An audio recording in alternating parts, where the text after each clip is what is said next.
Hello parents. तो अभी तक हम लोगों ने काफ़ी टॉपिक्स पे कर लिया और ये लेक्चर 6 है। ठीक है, अभी तक 5 लेक्चर्स हो चुके हैं इकोनॉमिक सीरीज़ की, करंट अफेयर्स के। ठीक है, और ये छठा लेक्चर है। तो अभी तक हम लोगों ने बहुत कुछ देख लिया इसमें। जैसे यूनिट 5 हम लोगों ने ग्रोथ एंड डेवलपमेंट कवर कर लिया, जैसे इकोनॉमिक्स और प्राइसेस क्या है, इन्फ्लेशन के बारे में हम लोगों ने पढ़ लिया। ठीक है, लॉ ऑफ डिमांड वगैरह मैंने बताया आपको, प्रोड्यूसर प्राइस इंडेक्स के बारे में बताया, poverty multi dimensional poverty index के बारे में, इनइक्वालिटी रिपोर्ट के बारे में, फाइनेंशियल इंक्लूजन के बारे में, पब्लिक डेट, ये सब हम लोगों ने पढ़ लिया। ठीक है, अब हम लोग आगे चलते हैं। नेक्स्ट है एग्रीकल्चर एंड एलाइड सेक्टर के बारे में, यूनिट 6। ठीक है, तो बेसिकली ये यूनिट 6 में एग्रीकल्चर एंड एलाइड सेक्टर की बात हो रहा है। ठीक है, जैसे फिशरीज वगैरह हो गई, एलाइड सेक्टर्स, ये सब के बारे में हम लोग अभी पढ़ेंगे इसमें एलाइड सेक्टर में। तो बेसिकली ये जो यूनिट है वो स्कीम से रिलेटेड है। ठीक है, मोस्टली। ठीक है, तो जो जो इंपॉर्टेंट पॉइंट्स होंगे, जो मोस्ट इंपॉर्टेंट पॉइंट्स होंगे, वही सब अभी हम लोग कवर करेंगे। ठीक है, और कुछ ऐसा पार्ट होगा जो ऑब्वियस होगा और उसको समझना आपके लिए ईजी होगा बाकी के मुकाबले। ठीक है, तो अभी हम लोग करते हैं यूनिट 6 का पहला टॉपिक, प्रधानमंत्री मत्स्य संपदा योजना। ठीक है, अब ये क्या है? ठीक है, तो अगर हिंदी में जनरली नाम रखा जा रहा है सबका, ठीक है, तो देखो यहाँ पे लिखो प्रधानमंत्री पीएम मत्स्य, मत्स्य मतलब फिशरीज। ठीक है, संपदा योजना। ठीक है, तो ये बेसिकली क्या बात कर रहा है कि प्रधानमंत्री मत्स्य संपदा योजना का 5 साल पूरा हो गया, ये न्यूज़ है। ठीक है, तो बेसिकली 5 साल पूरा हुआ तो क्या, कब लॉन्च हुआ? तो 2020 में लॉन्च हुआ था। इसको लॉन्च किया था डिपार्टमेंट ऑफ फिशरीज ने, under union ministry of fisheries animal husbandry and dairying. ठीक है, डेयरिंग। तो इसका ऑब्जेक्टिव क्या था? ऑब्वियस है, ये सब चीज़ समझाने का नहीं कि क्या ऑब्जेक्टिव होगा इसका। अब देखो जैसे दिया हुआ है कि इसका 5 ईयर कंप्लीट हो गया 2020-21 से 2024-25 तक, और इसको एक्सटेंड किया गया अप टू 2025-26। तो ये सब इसका मेन प्रधानमंत्री मत्स्य संपदा योजना के बारे में। अब जैसे इसमें 2-3 चीज़ें कि जब हम लोग स्कीम्स पढ़ते हैं तो एक कहते हैं अम्ब्रेला स्कीम। ठीक है, तो अम्ब्रेला स्कीम मतलब ये होता है ना कि इसके नीचे बहुत सारे स्कीम्स ऑलरेडी हैं। ठीक है, तो इसीलिए बोला जाता है अम्ब्रेला स्कीम। जैसे बोलता है कि ये पीएमएमएसवाई जो है ये एक अम्ब्रेला स्कीम है, जिसको 2 सेपरेट कंपोनेंट में बांटा गया। एक है सेंट्रल सेक्टर स्कीम और दूसरा है सेंट्रली स्पॉन्सर्ड स्कीम। तो अभी छोटा छोटा चीज़ लेकिन याद रखना। जैसे सेंट्रल सेक्टर स्कीम, ये बेसिकली क्या होगा कि ये सीधा फुली फंडेड होगा सेंट्रल गवर्नमेंट से। जबकि हम जब बात करेंगे सेंट्रली स्पॉन्सर्ड स्कीम, तो सेंट्रल गवर्नमेंट और स्टेट गवर्नमेंट का भी रोल होगा। ठीक है, स्पॉन्सर्ड किसी चीज़ को कहने का मतलब यही होता है कि कोई और उसमें मिला हुआ, जैसे आईपीएल है एग्जाम्पल। ठीक है, तो बार बार आते हैं स्पॉन्सर्ड बाई कोई कंपनी का नाम देगा, XYZ कंपनी, यानी कि उसका उसमें स्टेक है या उसने भी उसमें पार्शली सपोर्ट किया। ठीक है, फंड देकर या। ठीक है, तो यही सब दिया हुआ। अब आगे देखते हैं कि कुछ टारगेट्स क्या था इसका, क्या अचीवमेंट अभी तक हो पाया। तो जैसे कि fish production and fish productivity को लेकर बता रहा है कि बोला गया था, टारगेट रखा गया था कि national average of 3 to 5 ton per hectare रखा गया। इसको एनहांस करके enhancing per capita fish consumption from current 5 to 6 kg to 12 kg। ठीक है, मतलब अभी 5-6 kg था 2020-25 में, उस टाइम पे टारगेट रखा गया था 5-6 kg, उसको बढ़ाकर 12 kg किया जाएगा पर कैपिटा फिश कंजम्पशन। तो ये बेसिकली अचीव हो गया फेब 2025 में। ठीक है, तो फिर बोलता है India emerge the second largest fish producer in the world. ठीक है, contributing nearly 8% of global fish production. अब फर्स्ट सोच के देखो कि कौन होगा यहाँ पे। ठीक है, लार्जेस्ट फिश प्रोड्यूसर कौन होगा? फर्स्ट है कौन? चाइना। ठीक है, अब बोलता है क्या, economic value addition, reduction of post harvest losses from the reported 20-25% to about 10%, कि मतलब पोस्ट हार्वेस्ट लॉस जो है वो कम होना चाहिए। ठीक, तो ये बेसिकली दिया आपको यहाँ पे ये इंपॉर्टेंट है कि फिशरीज सेक्टर का इंडिया में क्या कहाँ आता है कि क्या है नहीं है। तो जैसे fisheries is listed in state list. ठीक है, हम लोग पढ़े हैं कि आप लोग शेड्यूल पढ़े होंगे। ठीक है, तो हमारे कॉन्स्टिट्यूशन में कितने शेड्यूल है? ठीक है, सोचिए 12 है। ठीक है, अब इसमें एक शेड्यूल में लिस्ट दिया हुआ। ठीक है, तो लिस्ट दिया हो तो कौन सा शेड्यूल में होगा, सोच के बताइए। ये सोचना आपको कौन सा शेड्यूल में। तो बेसिकली इसमें क्या है, 3 लिस्ट है, यूनियन लिस्ट, स्टेट लिस्ट और कंकरेंट लिस्ट। ठीक है, यूनियन पे सेंट्रल गवर्नमेंट लॉ बनाती है, स्टेट पे स्टेट बनाती है, और कंकरेंट पे दोनों मिलकर बनाते हैं। ठीक है, ये दिया हुआ है। तो बोलता है फिशरी जो है वो स्टेट लिस्ट का पार्ट है, जबकि inland sector is by and large fully in the domain of state government, while marine sector, मैंने कहा marine sector A share responsibility between central and coastal state government, यानी कि करेंट कंकरेंट का part हुआ marine sector. ठीक है, तो ये इंपॉर्टेंट पॉइंट आ गया कि फिशरी जो है स्टेट लिस्ट का पार्ट है। और जैसे मतलब कुछ कुछ समझना पड़ेगा कि अब जैसे जो यहाँ पे जो स्टेट्स है, तो बेसिकली वो उसका मछली पे मतलब कि कंट्रोल होगा कि वहाँ पे जो भी मछली होगा तो वो यहीं पे प्रोडक्शन होगा, यहीं पे बेचा जाएगा, यहीं से कहीं और भी जाएगा। ठीक है, तो बेसिकली उसका किसका कंट्रोल होगा? तो स्टेट गवर्नमेंट का होगा। तो इसलिए ऐसा समझ सकते हैं कि फिशरी जो है वो स्टेट लिस्ट का पार्ट है। फिर बोलता है India is the largest inland capture fish production nation in the world. ठीक है, inland capture fish production producing nation है इंडिया। ठीक है, अब आगे चलते हैं कि the union budget 2025 propose highest ever total annual budgetary support, मतलब अच्छा बजट में सपोर्ट दिया गया इसको, फिशरीज को अच्छा पैसा अमाउंट ये दिया गया होगा। ठीक है, तो ये हो गया प्रधानमंत्री मत्स्य संपदा योजना। अब आगे चलते हैं पीएम धन धान्य कृषि योजना। ठीक है, पीएम धन धान्य कृषि योजना। अब ये इंपॉर्टेंट है, ये इंपॉर्टेंट इसलिए उससे भी ज़्यादा इंपॉर्टेंट है क्योंकि इसको रिसेंटली यहाँ पे देखो लिखा है कि ये यूनियन बजट 2025-26 में ही अनाउंस हुआ था। ठीक है, तो ये इंपॉर्टेंट हो गया कि ये रिसेंट बजट था उसमें ही अनाउंस हुआ। तो जैसे दिया हुआ कि पीएम लॉन्च द प्रधानमंत्री धन Dhanya Krishi Yojana initiative to revolutionise Indian agriculture by making it more productive sustainable and financial rewarding for farmers के लिए। ठीक, अब जैसे दिया हुआ है कि ये क्या किया, बेसिकली बहुत सारा पीछे स्कीम्स चल रहे थे, जैसे पीएम किसान। ठीक है, जिसमें कैश ट्रांसफर किया जाता था। ठीक है, फिर प्रधानमंत्री फसल बीमा योजना, प्रधानमंत्री कृषि सिंचाई योजना, ये सब बहुत सारे स्कीम्स थे जिसको क्या किया गया, कंसोलिडेट करके यहाँ लिखा है 36 एग्जिस्टिंग एग्रीकल्चरल स्कीम, इसको कंसोलिडेट करके ये लाया गया पीएम धन कृषि योजना। ठीक है, तो इसका एम क्या है, सपोर्ट करेगा 1.7 करोड़ फार्मर्स को। ठीक है, particularly small and marginal farmer only less than 2 hectare of land, जो कि मेनली जो छोटा छोटा किसान होंगे जिनके पास 2 हेक्टेयर लैंड से कम जमीन होगा, तो उन लोग को भी सपोर्ट करेगा। ठीक है, अब इसका दिया हुआ है मिनिस्ट्री कौन सा, ministry of agriculture and farmer welfare. Duration इसका कितना रखा गया कि 6 साल का रखा गया, यानी 2025 से लेकर 2031 तक का ये टारगेट रखा गया। अब फाइनेंशियल आउटले कुछ रखा गया, इंपॉर्टेंट नहीं है ये सब दिमाग में रखने के लिए। ठीक है, अब आगे चलते हैं। कवरेज क्या है, 100 अंडर परफॉर्मिंग डिस्ट्रिक्ट, ये इंपॉर्टेंट है कि मेन इसका टारगेट अगर हो सकता है डायरेक्ट यही चीज बोलते हैं कि इसका मेन टारगेट क्या है, तो लिखा हुआ है 100 under performing district with low crop yield, मतलब पूरा कंट्री में जितना स्टेट है उससे ना वैसा डिस्ट्रिक्ट को निकालेगा जिसका लो क्रॉप यील्डिंग है। ठीक है, और उसमें से भी 100 अंडर परफॉर्मिंग डिस्ट्रिक्ट, ये सबको कवरेज करेगा। ठीक है, उसको फाइनेंशियल आउटले देगा। ठीक है, सब्सिडी वगैरह इंफ्रास्ट्रक्चर ये करने के लिए देगा। जैसे कि दिया हुआ है उत्तर प्रदेश टू है मैक्सिमम 12 डिस्ट्रिक्ट इन स्कीम, सबसे ज्यादा उत्तर प्रदेश का ये डिस्ट्रिक्ट है जहाँ पे अंडर परफॉर्मिंग डिस्ट्रिक्ट है, जहाँ पे लो क्रॉप यील्ड है। ठीक है, तो देखो लिखा हुआ है on reasons with low crop yield, ठीक। अब वही सेम सेम मेंशन है, लिमिटेड एक्सेस टू क्रेडिट, कुछ लोन वगैरह भी दिया जाएगा। अब देखो बेनिफिशियरी दिया हुआ क्या, स्मॉल एंड मार्जिनल फार्मर्स होगा, वुमेन फार्मर्स, यंग फार्मर, ये सब चीज़ ये बेनिफिशियरी होंगे इसका, ठीक है। अब देखो ये इंपॉर्टेंट मतलब अपने लेवल से नहीं है, क्योंकि दिया हुआ है कि कौन कहाँ पे कैसे इसको मैकेनिज्म किस तरह का, कि नेशनल लेवल पे कौन देखता है, स्टेट लेवल पे कौन देखता है, डिस्ट्रिक्ट लेवल पे कौन देखता है, ठीक है। तो जैसे इसमें डिस्ट्रिक्ट लेवल में देखिए लिखा हुआ है डिस्ट्रिक्ट धन धान्य समिति लेड बाय डिस्ट्रिक्ट कलेक्टर, ठीक है। ये मैकेनिज्म है डिस्ट्रिक्ट लेवल पे, जो कि क्या करेगा, use of digital dashboard farmer app district ranking system बनाएगा, ठीक है। ये बात हो गया। अब आगे चलते हैं, modernisation of command area development and water management, ठीक। ये क्या, इसमें इसका नाम से ही समझ आ रहा है, modernisation of command area development and water management, ठीक है। अभी इसको समझते हैं कि क्या है। तो पहले ना ये आज का स्कीम है, पुराना scheme, it was launch in 1974-75, उसको रीनेम करके 2004 में रीनेम किया गया और ये नाम रखा गया command area development and water management, ठीक है। इसका ऑब्जेक्टिव क्या है, to enhance utilisation of irrigation potential created and improve agriculture productivity and production of on a sustainable basis. Basically जो इरिगेशन का पोटेंशियल है, ठीक है, उसको इनहांस करने का बात कर रहा है, ठीक है। It is being implemented under प्रधानमंत्री कृषि सिंचाई योजना, हर खेत को पानी, फ्रॉम 2015-16। अब इसमें दो कंपोनेंट है, एक है स्ट्रक्चर इंटरवेंशन, ठीक है। स्ट्रक्चर इंटरवेंशन मतलब क्या हो गया कि बेसिकली फील्ड पे कंस्ट्रक्शन करना, ठीक है, फील्ड पे कंस्ट्रक्शन करना, लाइक जैसे देखो जैसे नॉन स्ट्रक्चर में दिया हुआ वन टाइम फंक्शनल ग्रांट, जैसे यहाँ पे क्या है OFD डेवलपमेंट मतलब क्या हो गया, ऑन फार्म डेवलपमेंट। जैसे मान के चलो कि एक प्लॉट है और उसमें पानी का इरिगेशन का जो सुविधा है वो अच्छे तरीके से नहीं दिया गया, ठीक है, नहीं किया गया, तो बेसिकली वहाँ से पाइप का इंफ्रास्ट्रक्चर बनाना, ये सब चीज़ स्ट्रक्चर इंटरवेंशन है, ठीक है। तो यही चीज़ यहाँ पे बोल रहा है कि यूनियन कैबिनेट अप्रूव किया है, ठीक है। MCA सब स्कीम ऑफ प्रधानमंत्री कृषि सिंचाई योजना इसके अंदर है, सब स्कीम है पूरा पीरियड 2025-26। इसका ऑब्जेक्टिव क्या, modernisation of the irrigation water supply, जो मैंने आपको बताया, ठीक है। बहुत जगह पे अगर सुखाड़ वाला एरिया है या ऐसा जगह है जहाँ पे पानी का कमी है, वहाँ पे मानसून पे निर्भर रहता है, तो वैसे जगह पे कोशिश करते हैं कि इरिगेशन फैसिलिटी मिले, ठीक है। It will make robust backend infrastructure, ठीक है। जैसे देखो पूरा प्रेशराइज्ड पाइप इरिगेशन, ये सब बनाएंगे, ठीक। तो यही बात इसमें कर रहा है। अब चलते हैं मिशन फॉर आत्मनिर्भर इन पल्सेज। अब पल्सेज को लेकर आत्मनिर्भर करने का बात किया गया, ठीक। अब इसमें क्या दिया हुआ, देखो नाम से ही समझ में आ रहा है कि पल्स में आत्मनिर्भर करना। अब यहाँ पे दिया हुआ boosting domestic production, reduce import dependency, यानी कि इंपोर्ट बहुत ज़्यादा होता है इसलिए रिड्यूस करना चाहते हैं इसको, ठीक है। और ये इसका रखा गया टारगेट दिसंबर 2027 कि हम लोग सेल्फ सफिशिएंट हो जाए, आत्मनिर्भर हो जाए। अब जैसे इसका ड्यूरेशन बनाया गया 2025-26 से 30-31 तक, ठीक है। फाइनेंशियल आउटले इंपॉर्टेंट नहीं है, मिनिस्टर ऑफ एग्रीकल्चर के अंदर आता है। कौन सा क्रॉप है इसमें, तूर अरहर, ठीक है, तुरिया अरहर, उड़द, मसूर, ठीक है, पिजन पी, ब्लैक ग्राम और रेड लेंटिल, ये सब इसके अंदर क्रॉप है, ठीक।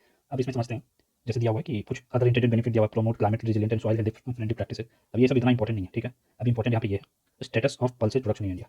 जैसे कि बता रहा है कि India is world largest producer consumer and importer of pulses, मतलब खुद सबसे ज़्यादा वर्ल्ड में प्रोड्यूस करता है और खुद ही कंज्यूम भी करता है और सबसे ज़्यादा इंपोर्ट भी करता है, मतलब कि जो हम लोग उगाते हैं, ठीक है, उसका कंजम्पशन इंडिया में ही हो जाता है, ठीक है। और हम लोग को और भी जरूरत पड़ता है, तो वो जो सरप्लस चाहिए वो हम लोग इंपोर्ट करते हैं बाहर से। जैसे कि बता रहा है कि टॉप 3 पल्सेज प्रोड्यूसिंग स्टेट कौन सा है, मध्य प्रदेश, ठीक है, महाराष्ट्र, राजस्थान, यहाँ से बहुत ज़्यादा प्रोडक्शन होता है। 3 पल्सेज प्रोड्यूसिंग स्टेट है, टॉप 3, ठीक है। ये कौन कौन सा हो गया, मध्य प्रदेश, ठीक है, महाराष्ट्र और राजस्थान।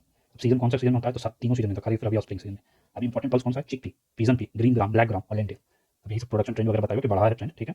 अब जैसे दिया pulses contribute nearly 20 to 25% total protein intake in Indian diet. हम लोग देखते हैं कि प्रोटीन इंटेक आज के डेट में बहुत बड़ा एक इशू है कि इंडिया का जो थाली है उसमें प्रोटीन काफी कम मात्रा में होता है, ठीक है। तो वही चीज बता रहा है कि pulses contribute nearly 20 to 25% of total protein intake in Indian diet, India की डाइट में ये करता है। लेकिन देखो लिखा हुआ है pulses fall short of the recommended 85 gram per day, कि पर डे 85 ग्राम प्रोटीन मिलना चाहिए, लेकिन इससे मतलब कि समझो कि पल्स सिर्फ 20-25% ही टोटल प्रोटीन इंटेक का कर पाता है पूरा, ठीक है, समझिए।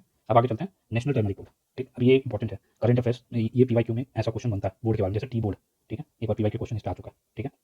अभी इंपॉर्टेंट इसीलिए क्योंकि PYQ में जैसे दिया हुआ है कि न्यूज़ में किस कारण से, तो बोला कि headquarter of national turmeric board was inaugurated इन निजामाबाद, तेलंगाना, ठीक है, तेलंगाना में ये इसका हेडक्वार्टर बना, ठीक है, headquarter of national turmeric board. तो ये इंपॉर्टेंट है, तेलंगाना याद कैसे रहेगा तेलंगाना, तो ये भी अभी बताएंगे कैसे याद रहेगा। फिर बोलता है इसका एम क्या है नेशनल टर्मरिक बोर्ड का, to provide leadership on turmeric related matter, arguments the efforts and facilitate greater coordination with the spices board and other government agency in development and growth of turmeric sector, ठीक है। Simple बात है कि turmeric से related जो भी matter, जो भी लीडरशिप के लिए होगा, एफर्ट लगाना होगा, फैसिलिटेट करना होगा, कोऑर्डिनेशन करना होगा स्पाइसेस बोर्ड से, इसके लिए नेशनल टर्मरिक बोर्ड बनाएगा। ये ministry of commerce and industry के अंदर आता है, ठीक है। इसका कंपोजिशन क्या है, chairperson should be appointed by central government appoint करेगा। मेंबर्स जो है मिनिस्ट्री ऑफ आयुष होगा, डिपार्टमेंट ऑफ फार्मास्यूटिकल्स होगा, एग्रीकल्चर फार्मर वेलफेयर होगा, ठीक है, ये है, ठीक। अब यहाँ दिया हुआ है जैसे कि टर्मरिक प्रोडक्शन को लेकर इंडिया में क्या बात किया, तो बोलते हैं India is the largest producer consumer exporter of turmeric, ठीक है।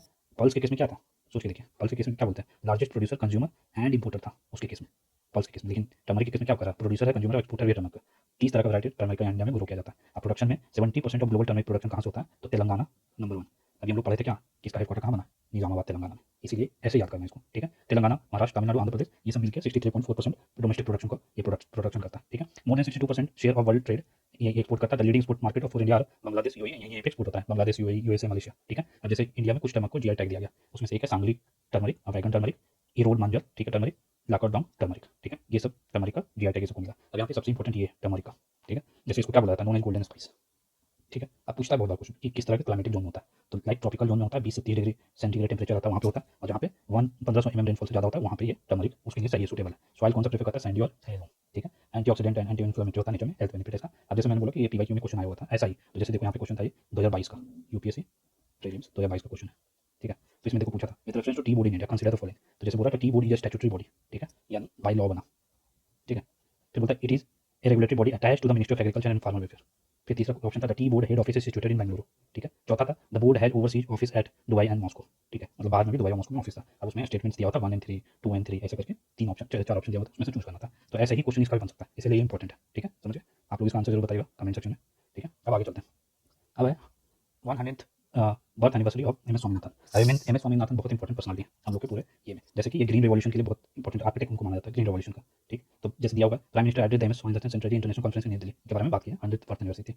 अभी ये बता रहा है कुछ कुछ चीज दिया हो, जैसे focus on increasing food production through the adoption of advance breeding and modern HYV, ठीक है, हाई यील्डिंग वैरायटी सीड्स के थ्रू हम लोगों ने प्रोडक्शन बढ़ाया था, उसमें इनका बहुत बड़ा रोल था एम एस स्वामीनाथन जी का। जैसे देखो यहाँ लिखा है along with normal boat log, ठीक है, इनिशिएटेड ब्रीडिंग प्रोग्राम, ठीक है, जहाँ पे dwarfing genes into wheat producing shorter stronger plant to boost yields, introduced semi dwarf Mexican wheat like Sonora, Lerma Rojo 64 and high yield indica rice varieties.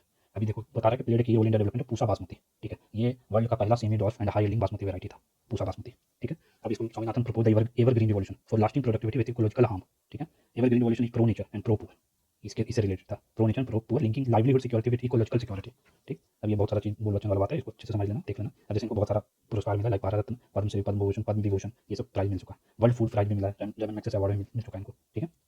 अब चलते हैं next, crops and animal fibre.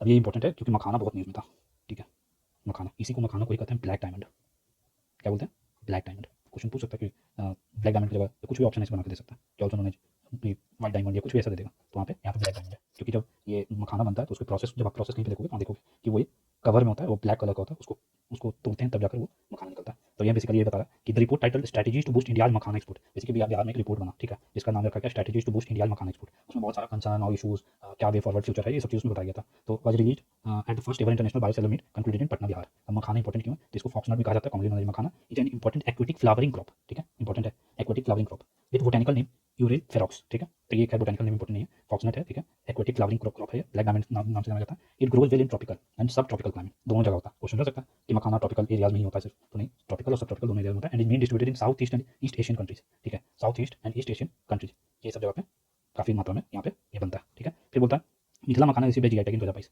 जो बिहार का मिथिला है, Mithila reason है, उसके नाम पे मिथिला मखाना को जीआई टैग दिया गया। बोलता है अब यहाँ पे बहुत इंपॉर्टेंट है कि इंडिया डोमिनेट ग्लोबल प्रोडक्शन, पूरा वर्ल्ड का 90% सप्लाई जो है वो इंडिया प्रोवाइड कर पाता है, with Bihar all alone contributing 85 to 90%, मतलब 90% सप्लाई हो रहा है, उसमें 85 to 90% इंडिया ही कर रहा है। तो ये बहुत बड़ा मतलब एक तरह से बिजनेस अपॉर्चुनिटी बिहार में ये चीज़ का बनता है मखाना का, ठीक है। रफली 1 to 2% of India makhana harvest was exported. Union budget 2025-26 announce किया था कि मखाना बोर्ड बनाया जाएगा बिहार के लिए, इसका बात किया था, ठीक है। अब जैसे इसका न्यूट्रिशन प्रोफाइल दिया हुआ है, rich in essential amino acid, ठीक है, ये बेसिकली एंटी एजिंग में भी काम करता है, vitamin and minerals, it is low fat food, ठीक है, इंपॉर्टेंट है, लो फैट फूड है, इसका ग्लाइसेमिक इंडेक्स लो होता है, एंटी एजिंग प्रॉपर्टीज में होता है, ठीक है, ये हो गया। अब नेक्स्ट चलते हैं सिल्क, समझ आ रहा है, ठीक है। अब सिल्क देखते हैं, बता रहा है कि India raw silk production increase from, बढ़ा है सिल्क का प्रोडक्शन। तब सिल्क के बारे में दिया हुआ है कि silk is natural protein fibre, basically silk कहाँ से बनता है, सिल्क वॉर्म से बनता है, ठीक है। ये बायोलॉजी में साइंस वाले पोर्शन नहीं, ये पढ़ना अच्छे से, ठीक है। Primary from the Bombyx Mori species, important नहीं है, याद करना, ठीक है। याद रखना क्या चाहिए कि एक नेचुरल प्रोटीन फाइबर है जो कि किससे बनता है, सिल्क वॉर्म से बनता है। और सेरीकल्चर किसको कहेंगे, कल्टीवेशन ऑफ सिल्क वॉर्म जब होता है उसका स्टडी को कहेंगे सेरीकल्चर, ठीक है, production of silk. Silk worm feed on mulberry oak castor arjun leaves and spine cocoons which are processed into silk yarn and fabric, ठीक है। तो अलग अलग सिल्क वॉर्म फीड करता है मलबरी ओक, ये सब प्रोसेस में, मतलब सिल्क के टाइप पढ़ोगे तो आप ये सब देखोगे ना। बोलता है India is the only country that produce whole 4 major variety of natural silk, ठीक है। तो जैसे देखो टाइप ऑफ सिल्क है फैब्रिक एनिमल्स, जैसे देखो एक मलबरी सिल्क है, एक मुगा सिल्क है, एरी सिल्क है, तसर सिल्क है, स्पाइडर सिल्क है, ठीक है। तो इसके बारे में भी यहाँ पढ़ना होगा। तो बोलता है according to ministry of textiles India has cemented its position as world second largest silk producer and largest consumer, second largest है, तो फर्स्ट कौन सा होगा, फर्स्ट है चाइना, ठीक है। अब जैसे देखो लिखा हुआ type of silk in India mulberry silk, एवं 90% ऑफ इंडियन सिल्क प्रोडक्शन ये मलबरी सिल्क का होता है, ये सिल्क का होता है, ठीक है, लाइक प्रोड्यूस मेन इन कर्नाटक, तमिलनाडु, आंध्र प्रदेश, वेस्ट बंगाल। फिर आता है तुसर सिल्क, अब ये सब इंपॉर्टेंट है, ये सब देखना। Tussar silk produce by wild silk worms on trees like arjun and asan, ये सब जगह से सिल्क वॉर्म के थ्रू प्रोड्यूस होता है तुसर सिल्क। अब यहाँ का मेजर प्रोड्यूसर कौन है, झारखंड, छत्तीसगढ़, उड़ीसा। फिर आता है एरी सिल्क, इसी को कहता है अहिंसा सिल्क, अहिंसा सिल्क, इसी को कहता है नॉन वायलेंट, क्यों, क्योंकि बोलता है worms are not killed during reeling, ठीक है, मरता नहीं, ठीक है, इसलिए अहिंसा सिल्क बोला जाता है इसको, ये इंपॉर्टेंट है एरी सिल्क। ये काम बनता है नॉर्थ ईस्ट में, असम मेघालय में। फिर मुगा सिल्क जो है वो एक्सक्लूसिवली असम में ही होता है, ठीक है। नेचुरली है गोल्डन येलो शाइन, ठीक है, मुगा सिल्क देखो यहाँ पे golden yellow shine muga silk का, ठीक है। आप इसको रेफरेंस के लिए देख सकते हैं, type of silk fabric by animals, ठीक। अब आगे चलते हैं कॉटन। अब दिया हुआ कि बेसिकली बोला कि गवर्नमेंट ने इंपोर्ट ड्यूटी एग्जेम्पशन कर दिया कॉटन पे 31 दिसंबर 2025 तक, इसको एक्सटेंड कर दिया था। अब कॉटन को कहते हैं व्हाइट वूल, ठीक है, व्हाइट वूल कहते हैं। और मखाना को क्या कहते हैं, बताइए, पढ़े पहले, अभी थोड़ा देर पहले पढ़े, ठीक। बोलता है it is also termed as white wood. Climatic condition इसका कैसा होता है, कॉटन इज नेचुरल फाइबर, ठीक है, as a semi xerophyte tropical crop grown in kharif season. अभी इंपॉर्टेंट है, कॉटन कब उगता है तो खरीफ सीजन में, in semi arid region of India. Cotton is grown on variety of soils ranging from well drain deep alluvial soils, ये सब बहुत स्टैटिक में बहुत अच्छे से करना होता है कॉटन वगैरह, ये सब सारा क्रॉप से पढ़ते हैं, ठीक है। तो उसमें ये सब देखना होता है। बोलता है कि deep alluvial soil to black clay soil and black red soil region in India, ठीक है। साउथ में बेसिकली ब्लैक रेड सॉइल मिलता है, तो वहाँ पे कॉटन उगाना आसान होता है। तो बोलता है it is semi tolerant to salinity and sensitive to water logging, sensitive होता है वाटर लॉगिंग को लेकर। अब देखो लिखा हुआ है require higher temperature, light rainfall and 210 frost free days and bright sunshine for its growth. Production in India, India is the second largest producer of cotton after China, second largest हो गया China, ठीक है। India is only country which grow all four species of cotton. कौन कौन से major state है? महाराष्ट्र, गुजरात, तेलंगाना, कर्नाटक, राजस्थान, मध्य प्रदेश, ठीक है। अब आगे चलते हैं ओपीएम कल्टीवेशन, अफीम का खेती, ठीक है। बोलता है कि union government has announced annual licensing policy, licence लेकर आप ओपीएम उगा सकते हैं। For opium cultivation for 2025 under the narcotic drug and psychotropic substance rules 1985 framed under NDPS act 1985। अब ओपीएम के बारे में थोड़ा जान लेते हैं, ये उतना इंपॉर्टेंट नहीं है। जैसे ओपीएम लिखा हुआ है, opium poppy plant is the source of opium gum, ठीक है। ये जो पॉपी प्लांट है ना, वही है सोर्स ओपीएम गम का, ठीक है। Which contain several indispensable alkaloids, ठीक। बोलता है morphine is commonly used as analgesic while codeine is used in manufacture of cough syrup, ठीक। बेसिकली बता रहा है कि मॉर्फिन जो है यूज होता है एनाल्जेसिक के रूप में, पेन रिलीविंग मेडिसिन में, ठीक है। इसका ओपीएम का इस्तेमाल होता है मॉर्फिन बनाने में, ठीक है, और उसका इस्तेमाल होता है पेन रिलीविंग मेडिसिन बनाने में, ठीक है। While codeine is used in manufacture of cough syrup, ठीक है। कफ सिरप बनाने में कोडाइन का इस्तेमाल होता है। It is also grown as source of edible seed and seed oils, ठीक। 11 other cultivated opium poppy but do not extract gums. अब ओपीएम कल्टिवेशन को लेकर इंडिया में क्या रूल रेगुलेशन ये दिया हुआ है यहाँ पे, ठीक है। अब चलते कुछ अदर डेवलपमेंट्स पे। जैसे पहला भारतीय इनिशिएटिव दिया हुआ है, ये क्या है? APEDA has not Bharati to support agri food startup and boost India's agri food export. Basically Bharati क्या है? Bharat hub for agri tech resilience advancement and incubation for export enablement.